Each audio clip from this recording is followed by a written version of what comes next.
Hey there, sinners. It's Adam Knox, and welcome to another episode of The Call to View and another interview with the devil.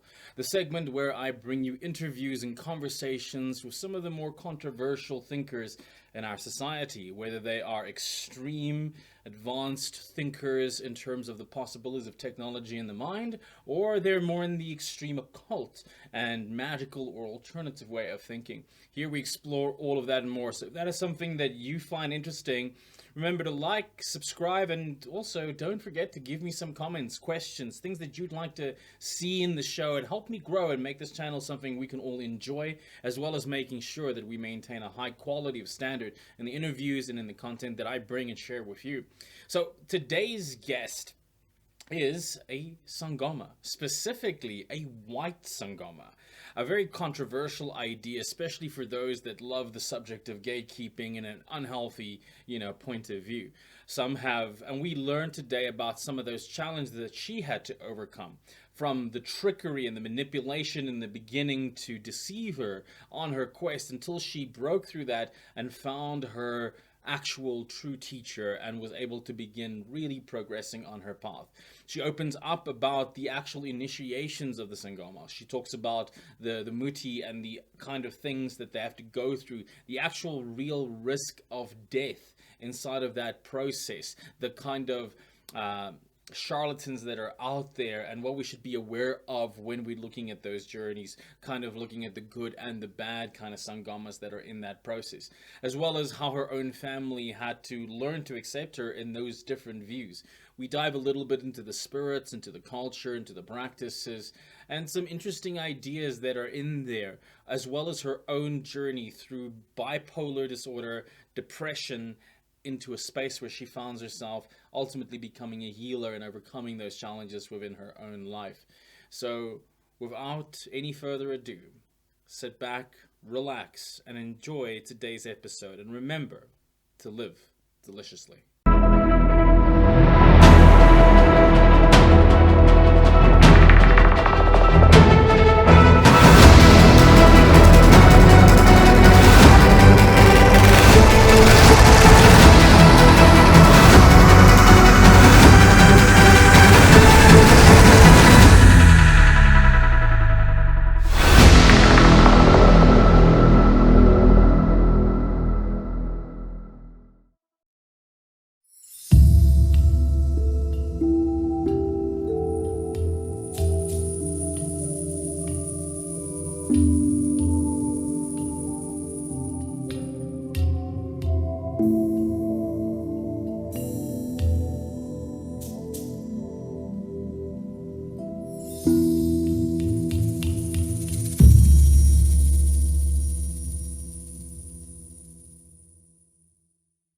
Baba Legadema, am I pronouncing that right? Yes.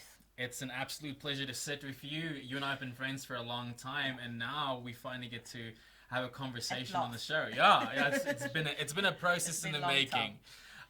So for those of you that don't know, myself and Baba here, we've been working together and having the intentions for this discussion for some time, and we've decided instead of forcing it, we're going to work with Spirit and the ancestors to kind of guide this experience, for us going forward. So firstly, thank you very much. It's a pleasure. For being it. So firstly, I'm gonna throw out with the biggest question that's probably out there. A white Sangoma? Well, there's actually quite a lot of us. Okay. But they're all over. There are a few that are pretty well known. Mm-hmm. I forget his name now, but there are a lot of us.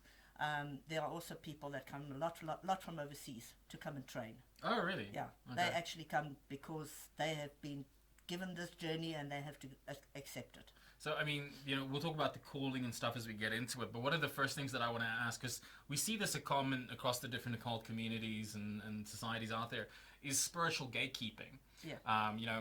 You can't do this because this, you can't do that. I imagine you have had a massive amount of spiritual gatekeeping. What are some of the most ridiculous things that you've heard? What if people say, you're a white person doing this? Well, I apparently don't have ancestors, for one. Okay. That I found really difficult. Yeah. And then when I explained, well, I don't know how I got you. Obviously... You have to get the calling. Yeah. And the problem is with Sangoma, it's not something you wake up one morning and decide, hey, I'm going to become a Sangoma.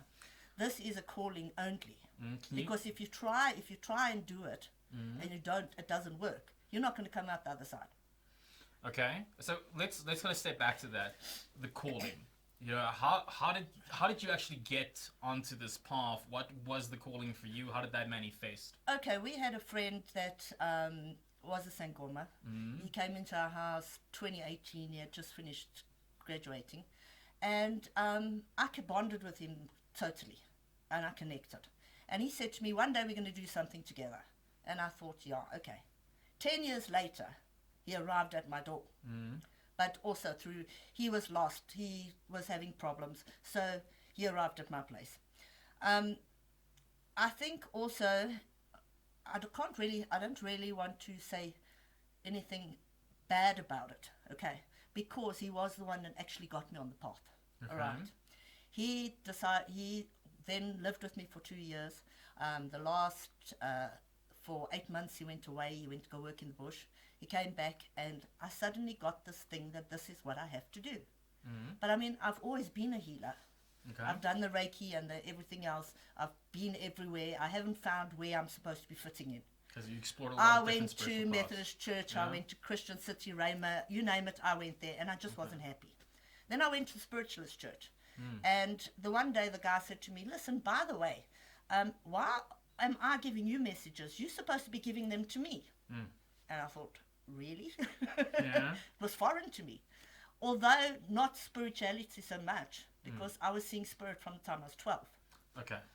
And lucky for me, I wasn't brought up in a very Christian home. Okay, my parents didn't go to church. My siblings didn't go to church. So there was none of that indoctrination of this way or help. At the age of 7, I dragged myself off. I dragged myself to Sunday school. I went to every church I could find. So you've always had a longing for spirit, for God. I just knew there was something missing. And why was I seeing dead people? It's a pretty good question, Yeah. especially ask at that age. Yeah. And a lot of the time, I was lucky, because if I come into the lounge and I say, Dad, that woman was in my room again. It wasn't like you seeing things or anything. He just left it. Okay. I was left open to it. So and you never whenever I wanted to go anywhere, he said, you just do what makes you happy, because you're the one that's got to deal with this. Okay. He never believed in it until he saw it for himself. Oh, yeah?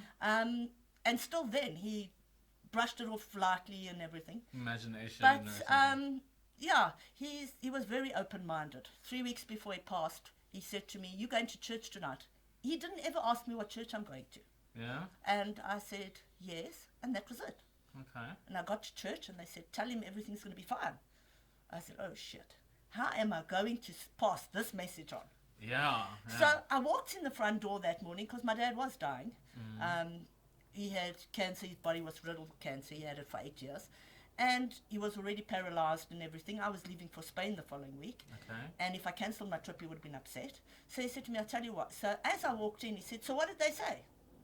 Oh, wow. Okay. Okay. I said, Dad, they said everything will be fine. He said, okay, cool. And that's the last that I spoke to. It's the only time I actually spoke to him about going to spiritualist church, about spirit, because it's not something that we discussed. Yet when I grew up, he used my entertainment on a Wednesday night. Yeah? He invited the Mormons over. The Mormons came every Wednesday. You had to make sure you had cold drink. They don't drink coffee. Okay. And then he used to invite the Methodists, the Catholics, everybody in, and then sit everyone down in the lounge, and say, okay, so like, where's heaven? Yeah? And have a debate. This was my life for 2 years. Oh, wow. So he really opened up the whole thing for me, and I was never told that I was nuts. Okay. Yeah. Okay. That's I was- quite great parenting, like, there in that sense. Yeah, because he said I must do what. And I mean, since then, I've spoken to him. He pops in to visit me, and he told me this is what I'm supposed to be doing, and I must go on this path. So I want to just touch on that, like seeing spirits, because this is something that, you know, Hollywood always paints it, and this is something that I always bring up in the show, is that Hollywood vision where suddenly there's a physical being there or things like that. What was seeing spirits like for you? I think everyone that has the gift, we see it at different levels. People are like, is it my imagination? Isn't it real? Yeah. How was that for you? How did they appear for you? I was very scared of initially. Yeah. But I mean, I was tiny. You were how old when 12. you started? 12, okay. So when I got to about 16, I was absolutely terrified. And they always used to say, like, come. And I was still getting my hand out there, but something made me not go that way. And then I just got used to it. Yeah. So I'll be lying on my bed and in will walk Dad. You can see his outline. I know exactly who it is. My mom, my sister does it. My dogs. Did you see it in the mind? Did you see it out in the No, physical I saw it location? physically. In that location. Yeah. Nice. My dad will stand in the middle of a passage, and I'll have to say, please move, the dog's so scared. And then how did you hear the communication sometimes coming back? Was it auditory? Was it in the mind? Was it in location? In my mind. In the mind. Yeah. That's like one of the things of that telepathic kind of communication, and it keeps evolving. Yeah. How's that evolved over time? Is that still the same? Has it become For sharper? a long period after I initiated, it was gone. Okay. But then I actually found out why. It all had to do with the lady that trained me. Okay, is that something we can discuss? Yes, or? we can Okay. discuss it. Okay, Yeah. please let's discuss So it. So what happens is that when you go into initiation, when you leave, okay, and you're done and it's time to go home, they give you protection. Okay. I see. This is my protection. Yeah. Okay. When I later went to another Sangoma, and I'd been to 2 already since then, okay, what had happened was all my ancestors as such, all that information, she directed this. With me having it, it was directed to her. So she's been getting all my business, if you like. So I wasn't getting any patients. Oh, wow. Now, since it's been sorted out, now my patients are arriving. Sure. That's interesting. Because you get very, very jealous gobelas out there. So not They won't, also, in my training, they wouldn't tell me what spirits I had, okay? Okay. They hid a lot of stuff from me. They Yeah. never trained me properly. So when I eventually left there and I went to see somebody else, then I went to somebody else, and eventually I found the right person. Yeah. I mean, whereas when I left my first gobela, I came home with a small box of muti and a list, go to the chemist and buy it. But nobody told me how to mix it. Oh wow, that's Yeah. So this like is something IKEA I had furniture. to learn and develop over the next 4 years. And how was that? How that journey? How did you find the guidance? How did you connect with spirit? How did that Oh. process evolve? Well, I've always connected with spirit. So first I want to actually step back into another area. How did were you just searching, going from one Sangoma to another one, getting training and Yeah, everything? no, after I'd finished initiation training, happen? after I had my initiation, I went there. Okay. They taught me a little bit, but they didn't teach me everything that I should know. Okay. They also hid a lot of my powers. Was that just because of jealousy? Was that because of secrets? Because of Apparently, finding your from what finding I out yourself? hear, it was on instruction from somebody else. One of the other Sangomas. Okay. That's where it comes to when somebody decides to take you somewhere, it's a case of, is it for material gain? Is it because then they get prestige? Because then they move up to a high level. Okay. You must remember that he had been Sangoma for 12 years. I I see. was the first one that actually went through. Oh really? He had taken others and they'd run away. Oh yeah. Yeah, because they run away in their training. I nearly ran away 3 times. So can we talk about that? Yeah. Like, can we talk about what is, obviously as much as you can share, what is the initiation like? Okay, What is that initiation. journey and process? Purely what actually happens when it starts off, the ancestors take everything away from you. Okay. So you start from scratch. You sit on the floor, you sleep on the floor, because you must sleep with the dead. So is this now a case of like, is this what happens to you spiritually? Is this literally a thing that No, happens this in is your life? this it a is physical now thing? this is now what breaks you down, so that you can now connect better with the ancestors. Okay. Okay. Because when you must remember, when we arrived, Joe, we were just babies. Okay. You had to learn to walk, crawl, run. Okay. So basically, when you get there, it's a rude awakening, because suddenly you eat with your hands, you sleep on the floor, because they said you have to sleep on the floor for the dead, because you're communicating with the dead. There's a huge dietary changes. I heard about that. Yeah. You can't eat eggs, you can't eat beans, you can't eat cheese, you can't have milk, you don't eat fish. Okay. The one thing about fish is that once you've actually done this, you don't ever eat fish again. Really? Because it's connected to your water spirit. Okay. Okay. Now I've got Mundao and I've got Munguni, I've got Isitunya and I've got Zinza. So out of all of them, your water spirit, that's why the blue cloth. Okay. This is Paula. It's Yeah. for water spirit. Okay. All right. Also on my left hand, you'll find blue and white beads. the black and white is also for water. Okay.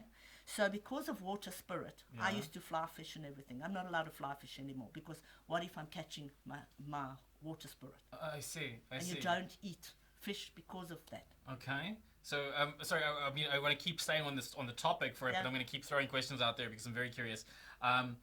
So the water spirits Yes. are a big thing. What other tribes of spirits is also big, or is it mostly just the water? Is that different? Water's very big, for but there are so initiation? many different ones. Okay. And the thing is, you initiate for what you actually have.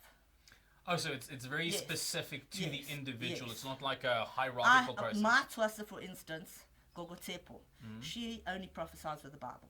Okay. Okay. She doesn't. She can do bone reading, Mm. but she doesn't have to go through initiation Oh. because she's not Sangoma. Okay. She is? She's prophetic.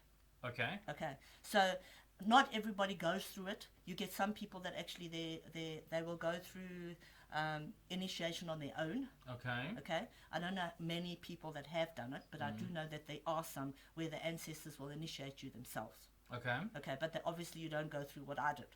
Yeah. Right. Which is the So the initiation, hectic stuff. yeah. So basically they break you down to the bottom. Okay, you learn to connect with your ancestors. You get a thing called gabongo or labuhle. It's a plant that makes foam.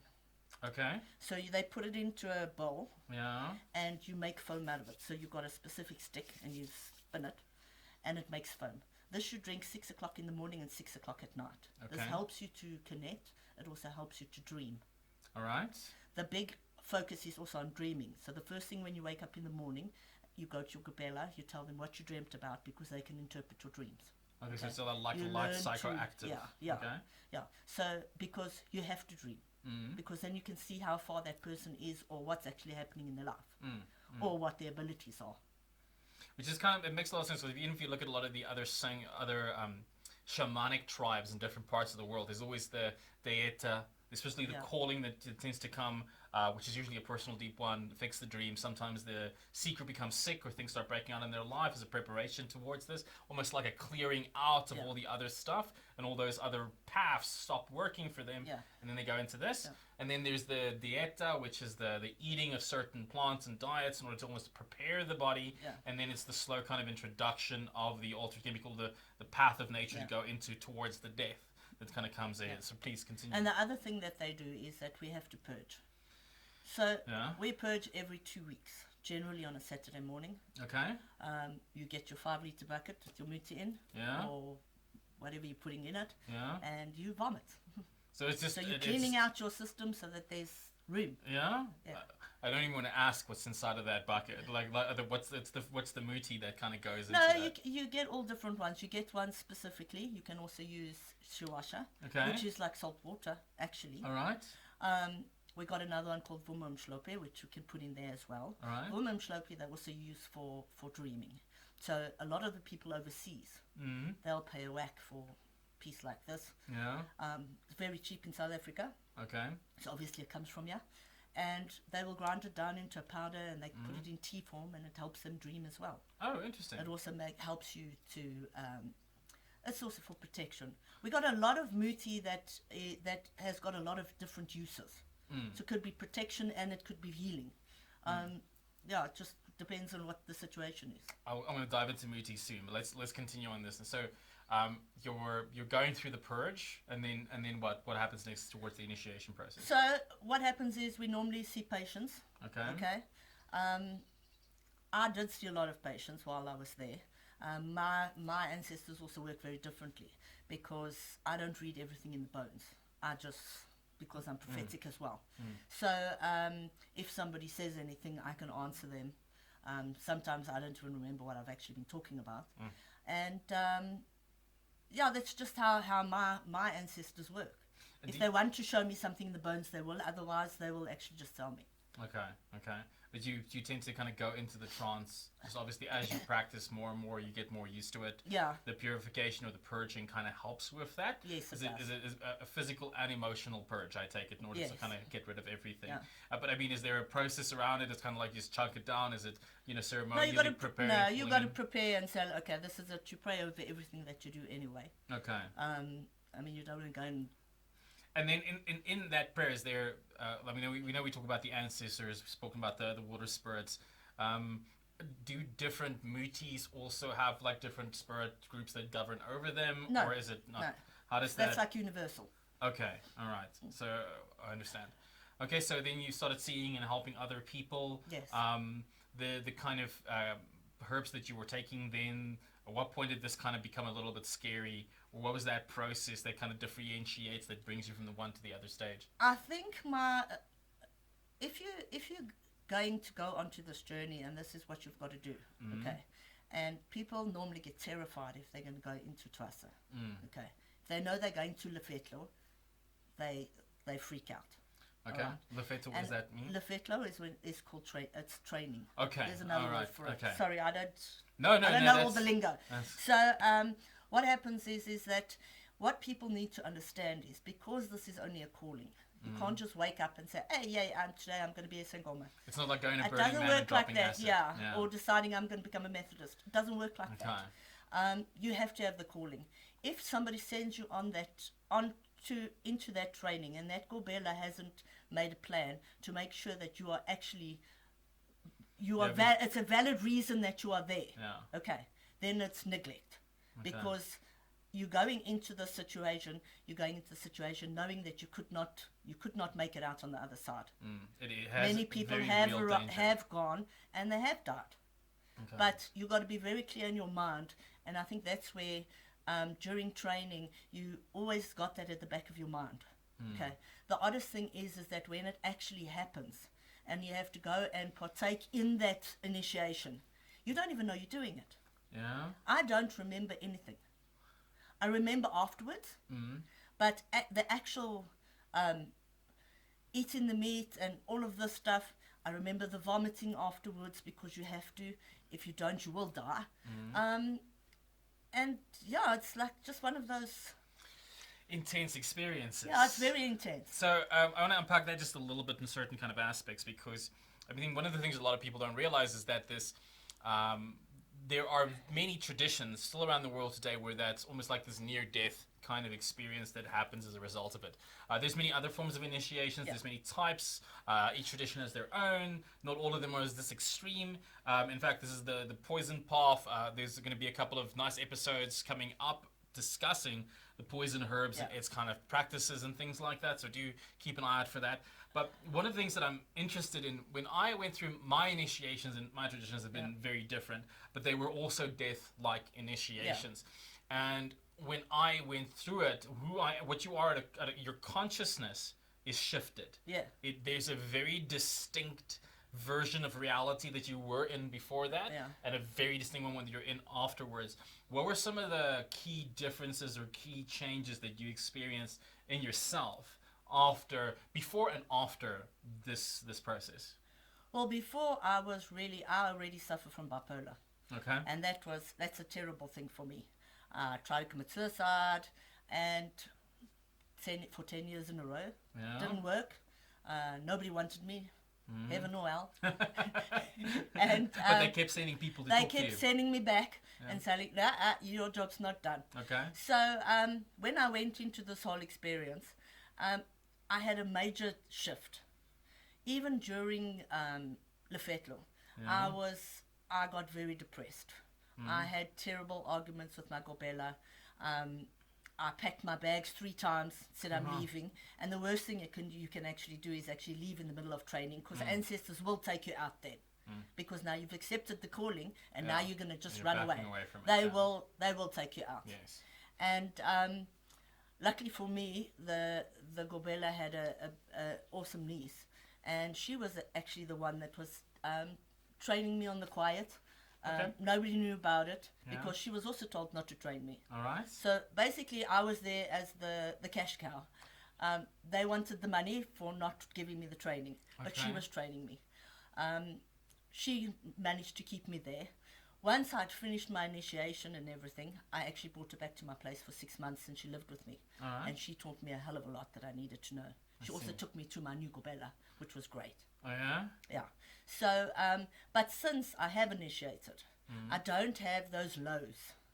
If I'm having a bad day, I have a bad day, couple of hours, maybe 2 days. but I get up and I carry on. I'm not wanting to kill myself. And the oddest thing is that even prior to that, I was the one that was always being sent. All my friends were coming to me. Everyone was sent to me. Depression, suicide. And I was talking them through that even before that. So that was actually a part of your process of healing. Yeah, that is one of the things that I had to do.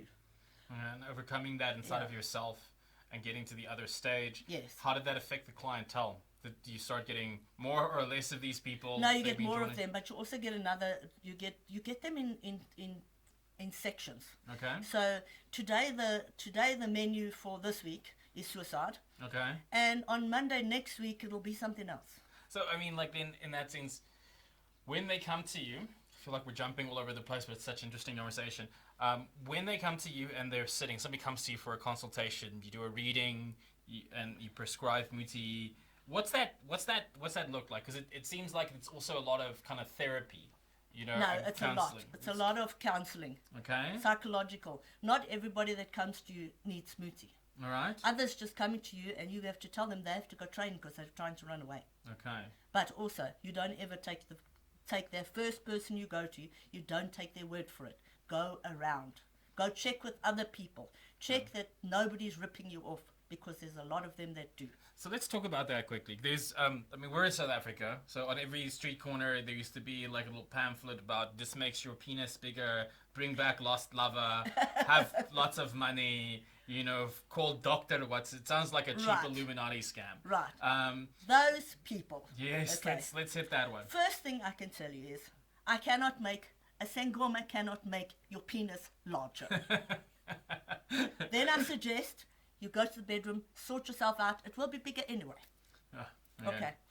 We cannot do it. It's impossible. Okay. You need medical surgery. Oh. So then, if you see that first thing on a pamphlet, Red flag. this guy hasn't been initiated. Okay. Okay. The second thing is, the reason your lost lover has left. It's because you're an idiot. That's one. Okay. But the other thing is that ancestors, especially if you have got a calling or they don't want people in your environment, they got rid of them for a reason. You should be grateful. Be grateful they've taken those people out your life. That's another thing. You become a Sangoma and your friend zone goes from 100 to 5. Okay? Because they can't relate, but they're not the right people for your environment. So a lot of my friends that I had, family, have all moved away from me. Okay? But it's also better for me because they have a lot of negativity in them. And when I do see them, I just soak up all of this and it stuffs me up. So why? Yeah, makes sense. But I mean, like, I think that's one thing also, just as a general bit of advice and knowledge, I think for everybody, is that I heard another Sangoma actually say this, and I thought the information was so great when she said it, was this, everything was terrible for her at first. Yeah. And then when she got to the point where she's like, especially going through the initiation, that this is the divine, this is the spirit sent, and surrendered to it. Yeah. I always say seek, surrender, not release. Yeah. When she surrendered to the experience and accepted it was all divine, it was all God, it was all meant to be, that's when things became beautiful again. That's when things became a blessing. And the same thing, like if you're That's losing... exactly what happened. Yeah, like that's when we get it. Because otherwise, if you're still attaching to this person, whatever the illness psychologically or spiritually that was there, you're almost like recalling it. It's the drug addict that keeps trying to get in the high instead of being open to the abundance that spirit wants to bring into your life. And the thing is that spirit is actually what is there. People are in your life for a very short period of time. They bring nothing to you. Yeah, exactly. If you learn your lesson, they move on, and that's great. Yeah, and you need to... And that was something I had to learn. Because I'm Cancerian. So I cling like anything. So if I've got a friend, I've got him for life. Okay. And I had to learn a lot to let a lot of people go. But then when I sat back and thought about it later, the last couple of years, it was actually the right thing. Because those people were not right for me. Yeah. I had one that told me I must find Jesus. I told her I didn't know he was lost. So let's get a little bit of context in a couple of things. So there's good Sangomas, there's bad Sangomas, but it's a case of initiation. It's a negative connotation of the Sangoma. Yeah. What the Sangomas call as witches Okay. are the Sangomas that walk on the dark path. I won't say Okay. left-hand path, I'll say dark path. Okay. Because they're the ones that, if you want someone's power, they're the ones that get up to nonsense. All right. They're the ones that'll kidnap the kids and all that stuff. But we're not all like that. All right. We are healers. But if someone arrives at your Indumba with 10,000 bucks and said, listen, I want you to kill that person, then you know something's wrong. If this Sangoma has got so much money, okay, he must be doing something that's not right. Because we don't make a lot of money. It's not a you're not being praised for like wealth. We're definitely not praised for wealth. Yeah. I mean, we do readings. I mean, I charge 200 Rand for a reading. Okay. My main thing is I will dispense muti. I don't charge for it Okay. in that reading if I feel it's necessary. So it's almost like But if they included need in a the price. cleansing and then they need to bath or go to the river or whatever, then there is obviously a price tag. Same as securing a factory. Okay. We charge for it. But it's more of a service Yes, fundamentally. that's a service. Okay. But generally, I mean, our job is actually to help people.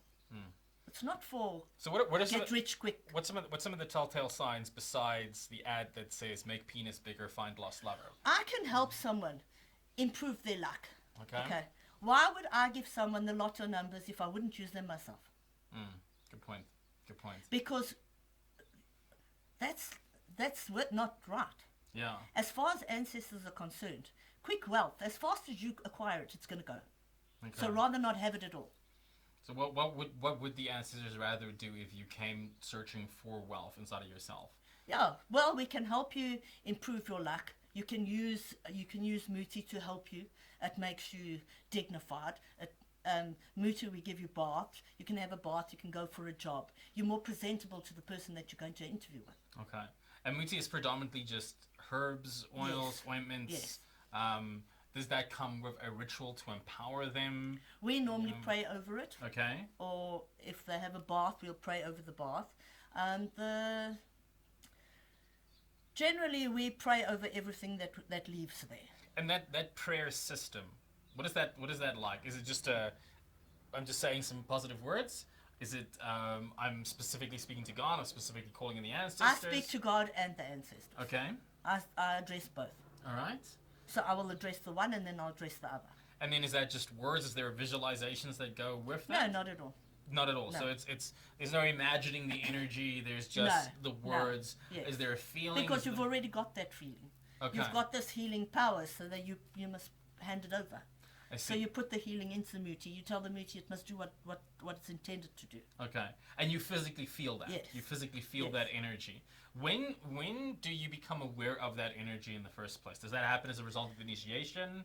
Is it something that cultivates over time? How do you keep building and cultivating it? I think it just increased all the time Okay. from start. So is where you mentioned like there is the calling, you have to have the calling, and then Yeah. as you go through those processes, Yes. it keeps refining itself.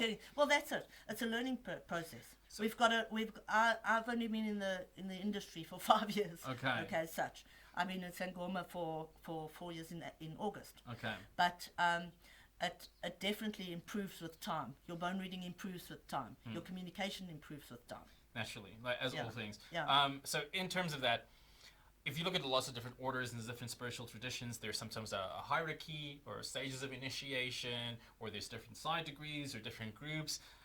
Is there anything like that in the Sangoma practice? What does that hierarchy look like?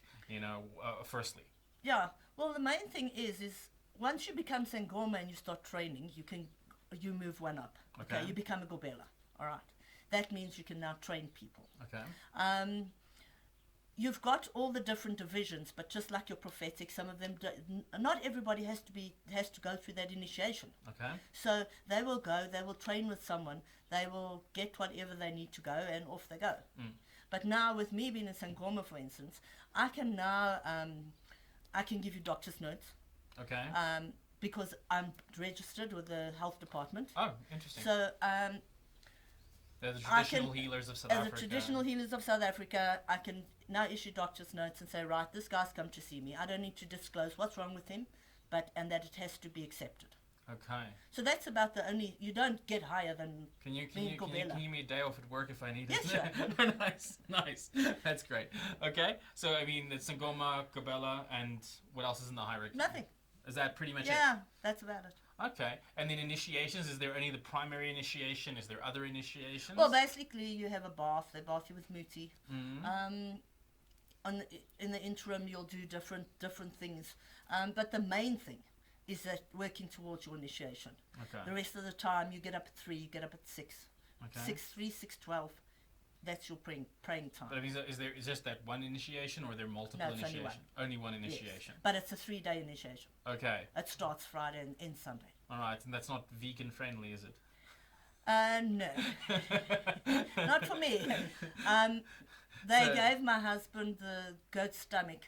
He ate it quite willingly. He came to my intuaso. Oh wow. My Wow. son and my daughter-in-law as well. Really? Yeah, they said they So didn't members think of- I'd go through that. Really? But yeah, they were a bit shocked. So, but members of the family are allowed in Yes, this they are. experience? Okay. Yes. They prefer it if your family come. Okay, so... It's the same as my husband delivered me there. Oh, interesting. So Yeah. like kind of handing, you Yes. know, the father of the And bride then when kind you of thing. finished your intuaso, Yeah? you normally stay for an extra week. That's Okay. when they sort out your bones and things. Because you must remember, the goat that you are sacrificing, Yeah? as well as the chickens that are sacrificed. Yes. Okay. Some of the bones from the chicken and the thing go into your bag of bones. Okay. They are from your initiation. Oh, I see. So they So it there are becomes part there of the... are actual things that come from the animals that were sacrificed Yeah. that are part of your bone set. That's interesting. I feel like there's somebody like on the show watching and they're going like, oh, animal sacrifice, that's ridiculous. And then they go afterwards, they go to their butcher and they go buy a leg of lamb and go like, oh no, but this is fine. No, that's fine. That's Yeah. fine. It's Yeah. completely ridiculous. But I mean, if you think about it, people come there, and I have to give them a bath and I slaughter chickens. Okay. They're not allowed to eat those chickens anyway. All right. Okay. So what used to happen is when we were there in Pande, we used to sacrifice the chickens. Yeah. The rest of the people in Pande ate the chicken Oh, because we're not using that. okay. So it's looking. We're only using the blood. So there's the animal's still honored. Yes. In yes. a way. And before you slaughter, Yeah. you pray over them. Okay. You make sure they're right. All right. Same as with the goats. Before I had to do my ritual, Mm. they gave the goat specific medicine to drink. Okay. And To kinda help they with the had journey. muti and everything that the goat actually drank to help the goat on its journey. So it's not like this cruel taking And it's not a animal quick and fix. torturing. This isn't a quick fix. If you look in the Bible, for instance, they have been sacrificing from the beginning. Okay, from even before that time. Yeah. So what difference is it if we are still doing it? Especially in that context where there is a treatment of the animal with respect Yes. and love. No, it There's is. muti given to ease the journey. Yes. It's prayed over. And that happens with the chickens as well if I Okay. have to use them. So everywhere, it's not like some of these like chicken farms. It's not like where pick up the chicken, slaughter it. I was listening to if you read the book The Plant Paradox, one of the things that he points out inside of it is you look at some of these chicken farms where they say organic, right, Yeah. which means or free range, and a lot of people think free range means like they kept running Yeah. around that freedom. It turns out that as long as in that warehouse the door is open for 30 minutes a day, Yeah. and they can see the light, even though they're Then it's so free range. compact on each other, it's free range. Meanwhile, most of those things are suffocating with arthritis. Those Yeah. bodies are ill. That's abuse. There's more abuse Yes. of animals in the meat Yes. industry than there is in like these Yes. ancient spiritual And practices. the thing is that the goat, they take pieces of the goat, okay, for my initiation. It's all on Facebook. It's all over YouTube, so it's not a huge secret. Yeah. Okay. So what happens is they take, all I remember is getting the goat, okay. Mm? I had to take it into the tent. Yeah. We stuck it over my shoulders. Okay. They slit its throat. Yeah. And I had to drink the blood from the thing. That is a cleansing. That is my cleansing to Yeah. the ancestors. Okay. Okay. I'm now pure. All right. All right. That's what they use it for. I see. Okay. I see. So then they take pieces of it Yeah. from certain parts of the animal, and they roll that into poison. Okay. Okay. The poison gets put onto a thing. You chase it around on your knees. Yeah. You can find it on YouTube anyway. Okay. And you eat that. Okay, that's Alright. also mixed with the gall and everything else Oh that they have. wow! Oh, this is not exactly a buffet meal. Now I'm kind of Okay. happy I'm vegetarian, so And I'm not. I mean, I'm they're not only, encouraged. they're only really small pieces. Okay. Okay, and you have to eat this. They then take you to, then you drink some other stuff. Yeah. Then they take you to the back, Yeah. and you have to vomit it out. If Okay. you don't vomit it out, You're you're gonna going to die. Okay. Because Okay. obviously it's a poison you've taken Yes, in. It's yes. So you, And if you are supposed to get it out, you will. Yeah. And if you don't, well, so if you we'll if see you you on the other side. You'll go with the goat. Yeah. Okay, that's pretty intense. And then that goat will get slaughtered. Okay. They will then, but it's done humanely. All right. Then they go and they will not bry it. They'll chop it up and skin it and everything. You Okay. normally get your goat skin. Yes, Okay. I've seen that. This is what you get. Okay. So generally, when you've done it, Yeah. okay, and you've had a sacrifice, Okay. you will get this. Okay, but you have to be at that thing, and it has to be connected to you. All right. This one I got from my Twasa, who lives in the UK. Mhm. She came through in October for training. She's coming back again in April. So when they slaughtered her goat, when she started this whole process, Yeah. okay, I got this because I'm her gobela. I see. Okay. So now people take me a lot more serious. I wanted to ask about that. Like, firstly, I mean, being accepted inside of the culture is why. I mean, first, being uninitiated, being accepted in the culture, even as somebody of the traditional color and traditional Yeah. values and culture, is one thing. Now, as a white person, being taken seriously by others, Yeah, it's actually made a huge difference. since You get the very odd people. Yeah. No, even without this. But I prefer this because then they can see I'm serious. okay, You'll find I'll be walking down the road, and you'll either get someone standing in front of me and asking me if I know why I'm dressed like that. And I said, yes, I like do, if you're but do you culturally know? appropriating, Or I get, we've never seen a white Sangoma. yeah, Or they sit and they said, I can't believe this. And I say, what? I say, yes, I'm white. A lot of them are very respectful. I've really been embraced by the black community. okay, Very few people that I've had problems with. The people that are scared of me run a mile, especially Yeah. if they got kids and they see you. I don't know what they think I'm going to do with their kids, but they run in the opposite direction. But I actually have really been embraced by the black community. So, I mean, I think that's the interesting thing, seeing how members of the black community embrace that, or open to that. Naturally, there's going to be fear and there's going to be judgment and things like that. I'm curious. They are more open to it than the whites. I wanted to ask that. I'm Yes. like, your probably biggest judgment, I'm imagining, is coming from your own color. Yes. So what Very is? much so. Tell me about I've that. been told I'm going to hell. I said it's okay. I'm going on my own terms. Nice. You can bring A lot of marshmallows. it, They're easy to fry yeah, in hell. a lot of it because it's misunderstanding. Yes. They will read an article in a newspaper and then put all the Sangomas into one category. And my job is to go out there and say we're not like that.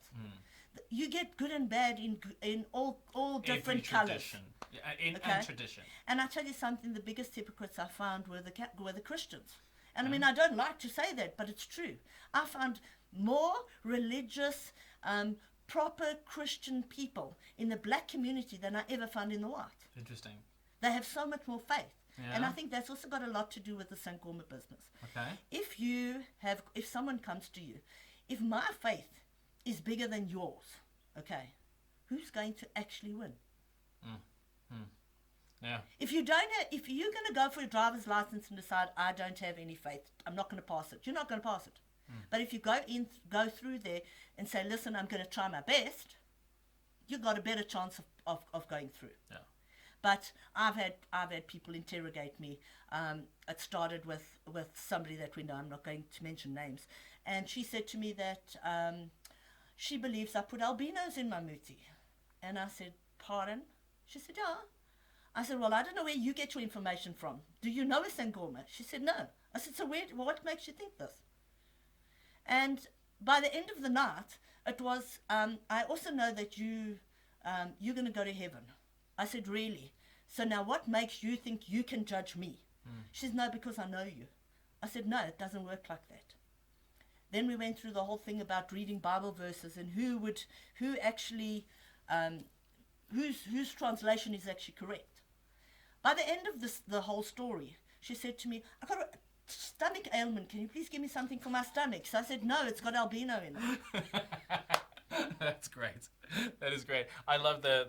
I had one of my spiritual teachers, Papa Syria, also a spiritualist, because I initially trained in spiritualism myself, and he was always sharing about how these same pastors that would be preaching against him on the one side would still come and secretly see him, for the Well, I guidance was and the talking to the support. lady that works for me today.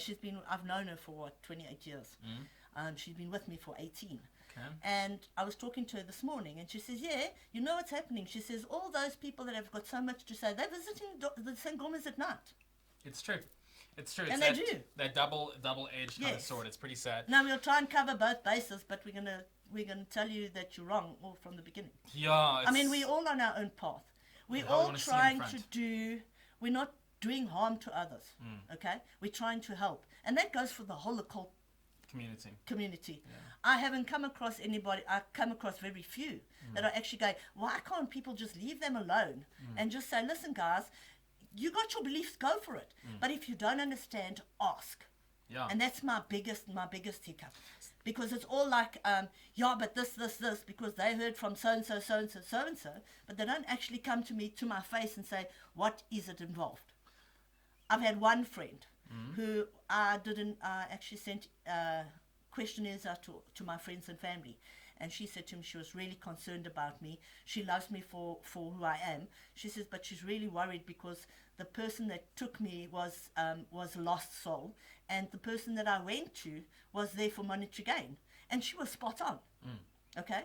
But I've now found the right place. Okay? And I had the opportunity yesterday. And she said, but if you explain it to me, then I'll be able to understand it better. Okay. Yesterday, I spent 3 hours in the car with her, and I said, this is what the story is. And she says, it makes so much sense now. Now she don't have a problem. Okay. Because she asked. But don't be ignorant. If you want to know something, if you want to know about a Satanist, go and ask a bloody Satanist. Don't make your assumptions and don't. No, don't make assumptions because you saw something or somebody told you they had a bad experience. Yeah. So let's keep diving. Heaven and hell. So what is the Sangoma view of the afterlife and of the spirit world? You know what? Is there a set one? I know that there's spirit around. But I also do, my personal opinion is that I think we live in heaven or hell. You make your own heaven or hell. Okay. You can make your life better or you can make it worse. All right. The spirits that have passed over that actually possess us, for instance, you've got 3 different loads. We've got our normal Glozi, which is our ancestors. Yeah. We got the Amatongo, which is the further, like the further grandparents ones. Okay. Then you've got the next level. The next level, they are the ones that have still got a purpose. So they will find the right person to now possess. Yeah. And their job is, listen, so-and-so murdered me in your family. Okay. So you got to make it right. That's the bad side about becoming Sangoma. Okay. You take the hit for everybody else. If Interesting. you step up to the plate, okay, then everyone after you should be fine. They might still be chosen. All right. But for people in the past, they've got things to settle. They've got scores to settle. They're not at peace. They're not at peace because they were murdered. They want some restitution, something. Please help me. Okay. So I've had to bath someone because someone in their family had been murdered by a member of their family. And because she was coming in to train, she had to go and get cleansed first. If you have a miscarriage, that baby has to be, you have to like send it off. Midwife at the spirit. Yeah. So you go and you go through the rituals and you do what you have to do so that this person can now be cleansed purely so that they're ready for going into training. You have to be cleansed first. So is this also then probably why people that get the call, before they kind of become aware of what that is and they have the bipolar, the depression, all those things, is because they've got all that activity of spirit Yes, because inside. everybody's bouncing around and don't know you've what got to do everyone with it. shouting and it's just bringing them down and down and down. And that's another way the ancestors make themselves known, is because you get so miserable. The thing is instead of going to try and seek advice, okay, or go to your local Sangoma or whatever, or go for counseling, go and find out, because they have discovered that a lot of Sangomas, bipolar is a big issue with them. Okay. A very, very big issue. A lot of them are like, I'm now ready to kill myself. Everything's just going wrong. Mm. So that's why they will actually come and consult. Okay. Yeah.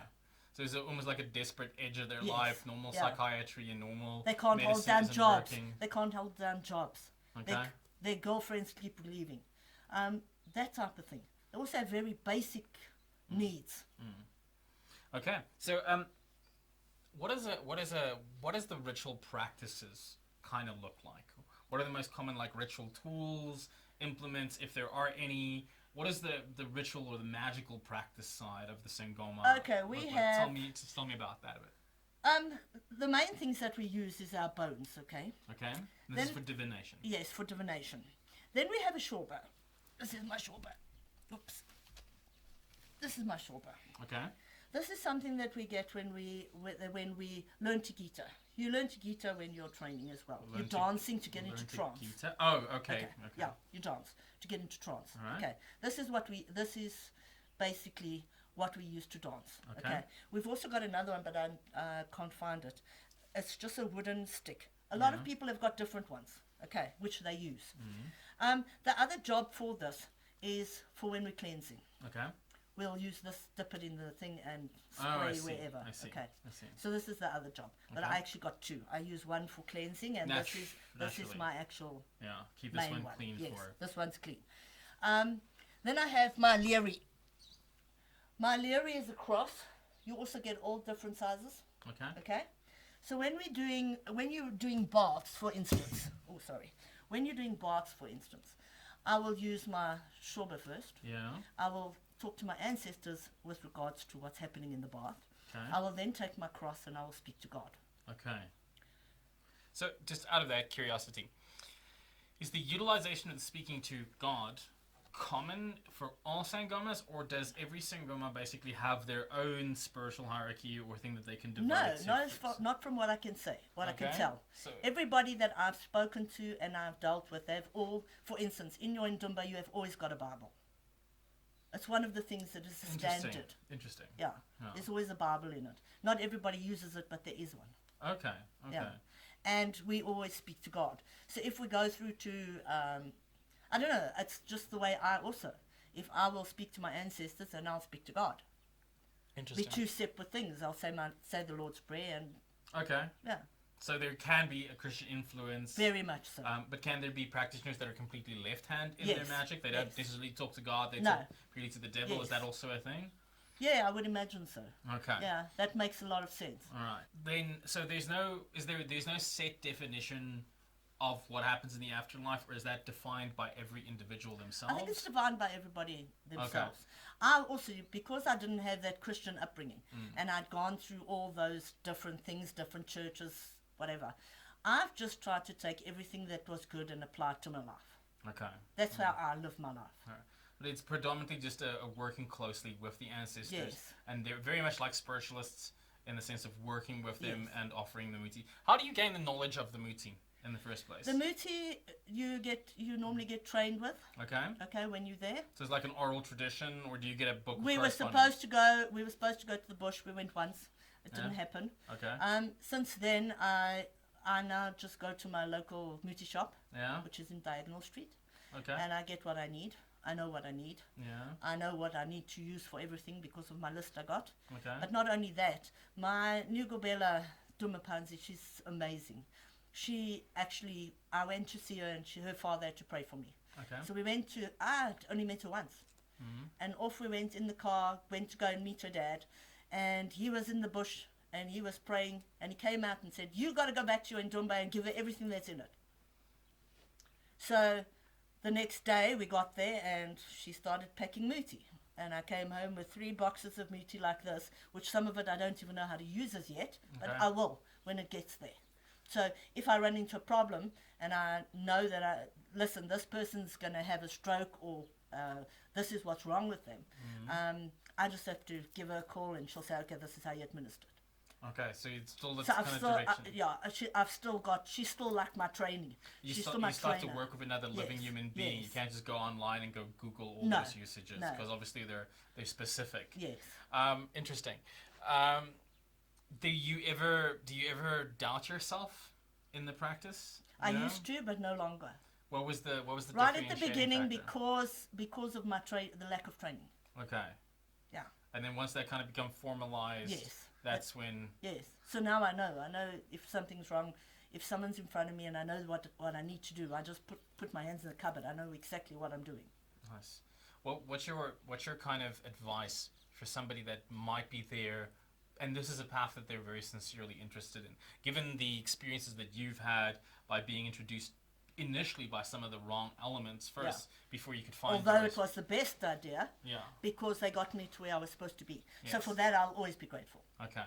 But what's your advice for that kind of person listening? If you go and see somebody, don't listen to the first person. Okay. Rather check. And when they say to you, go and pata, which is to pray to your ancestors, do it. Follow instructions that Sangoma gives you, because your ancestors will come to you in your dreams and they will put you on the right path. Okay. You can't always trust the first person. Don't trust your first Kobela, I learned. So kind of be willing to question, be willing to challenge, get multiple sources. Ask questions. Okay. Interesting. And you offer some services still for those that are in South Africa that can access it? Oh, yes. You know, Yeah. you don't offer remote, No, there's no I don't. online Sangoma for your house. Yeah. Are there practices that people can utilize that are Sangoma based I practices? also have people that can come to my house like on weekends. Okay. Especially, it's very difficult, especially in today's times. People can't just up from their job because a lot of them don't have them anymore. Yeah, exactly. But they can come, I can help them, but I normally do take them to Northwest. So Okay. that, because I can't really do the beating of the drums, I have no idea how. Okay. It wasn't part of my training. I can't beat a drum. So, but I can give them the basics. I can teach them muti, I can teach them bones. I can tell them what to do, when they must pray, what they can pray with, who they must talk to. So I've got a lot of experience on that side. I can also tell them what herbs they can use so they can bath, so that they can connect better. So I've got a lot of experience on that. But I'd rather take them to Northwest where they can fine-tune them. So what is something like practices that somebody can do without having to go through initiation or without having to have the call? It's just somebody that wants to explore some of this stuff on their own, taste it for themselves. What are relatively safe practices that they can explore at home? Oh, that's a good question. That's what I'm known for. I think the most important thing is praying. You get your impepo, you get your tobacco, you get your gin. This is in Pepo. Yeah, that's in impepo. And learn which colours go with who. You've got specific colours the same as the witches, the normal witch people. You've got different colours for different things. Okay. You've got your whites, your blues, your greens. And if you're going to specifically, they normally use just plain white. There's a big debate going on because I've seen a lot of people online. They say, no, don't use white. This one says yellow and blue. This one says no, do this. So I do it my way. Okay. I think the best is you pray first, and they will tell you what color candles they want. Okay. Yeah. So be in an active communication, be open to the feedback. Be open. Listen. Pay attention to your dreams. Okay. Write them down. If they don't make sense to you now, maybe in a week they will. Okay. But you must get up at 3 o'clock. 12 and 3 o'clock, very important. Why? Because that is when you're most open. Okay. Then we've got 3 o'clock on a Saturday morning. Now, what normally happens is when you go for your initiation, we start at 3 o'clock on a Saturday morning. That's when your initiation starts. Okay. Alright. The first part. There's 2 parts to it. So that's the different spirits. So you get up at 3 o'clock, and that's when they get you ready to go do your goat stories, and that you can get initiated, because it takes a couple of hours. Okay. You still have to lie there. You've got people coming in to see you that are visiting, that are coming to celebrate your initiation with you. Yeah. Then after that one, by the Sunday afternoon or Saturday, depending on what happens, then you do your Mundao initiation. Okay. Mundao is your water spirit. Okay. Now normally they take you to a river. They dunk you in the river. You'll find something in the river that you're supposed to keep. Okay. Where I went, they didn't have a river. So basically, I was crawling around on all fours with a sheet over my head. Okay. In Mundao, which is it's like a snake. It's a snake dance underneath a thing. And you crawl all the way up and they wham water buckets at you. Okay. But since then, I have been to a river. I was taken to a river again recently. And when I got there, they said to me, my mermaid spirit wants to know it took you long enough. Because it wasn't done properly the first time. Okay. So, it's a totally different thing. But then you've got the other story. When it comes to, when people go into Tsasa, they don't worry so much about the goat initiation. They worry about Mundao. Mundao is your water spirit. And because so many people drown. Interesting. Okay. Because if they want to take you, they will take you. Okay. Beginning, I had to go to a river, and I never got to the river. So that has now been corrected. Okay. All right. So what's next in your journey? Well, this is the beginning. Okay. I have got Tsasas that are coming. I've got to get going on that. I've got a lot of other different things that I'm doing. I don't only concentrate totally on Sangoma. So, but this was a start to what I'm supposed to be doing. I'm the one that was supposed to go out there and tell the people, I'm a white woman, Sangoma, and we are not crazy people. We are not bad. In spirit, we are all one color. Doesn't make any difference. Keep your mind open. Think before you speak. If you want to know anything, ask. And was there a final message from the ancestors to the people watching that you'd like to share? Thanks, guys. This has been an experience. Not normally into this type of thing, but this is what was expected of me. Please keep your minds open. Listen to your Sangomas if you're going to see them. Listen to your training, because that's the only way you're going to come right. Also, question everybody and everything. Thank you very much. Thank you very much. I've always felt a little different, a little uneasy between regular folk, a bit of a dreamer, a lost cause, a little non-ordinary, some would say. I think I've always just been this way. My mother said I was special, my father thought I should be feared. But I knew that witchcraft coursed through my veins the first time I tasted the lips of the goddess inside the rain. Yes, I'm a witch, it's true. And sure, we are the ones who believe in the beauty of nature, who believe in the things science, absent of art, cannot explain, who instead of religion would have romance. And sure, you may think we have lost our way, when in the world of predictable things we have such unfamiliar things that we would like to say. But maybe in a world so cold and alone, a little unfamiliar is exactly what is needed to show us the way home.